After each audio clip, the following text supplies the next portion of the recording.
Okay, we've got a video on another extremely difficult problem, on malaria. It comes from Irango Moses from the Oil Health Research Foundation in Port Moresby, Papua New Guinea.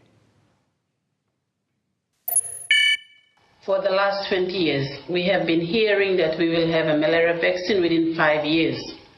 Given that malaria has been driven from countries with good health services without the need for a vaccine, how much hope and effort should be placed on the development of a vaccine or new drugs rather than strengthening health services, especially when countries with a large malaria burden like Papua New Guinea have poor vaccine coverage rates and poor functioning health services?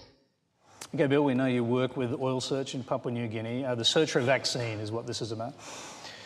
Well, in fact, there's very little money being spent on a malaria vaccine. It was mind-blowing to me that when our foundation gave $40 million for malaria vaccine research, we became the biggest funder in the world. And whenever you have a disease that at that time was killing 1 million children a year, now because of bed nets, we're down to more like 700,000. The idea that the world can't take even 10% of what it spends on, say, a baldness drug and put it towards a malaria vaccine seemed pretty stunning to me. And yet the people who suffer from malaria don't have a lot of money, and so their voice in the marketplace is very weak. So only through government research or foundations will we pull that money together.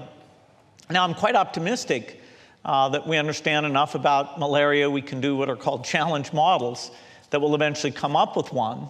And in parallel, though, we're also coming up with better drugs, and drugs that are far less expensive. There's a drug that's been worked on here in Australia that will be a single-dose drug.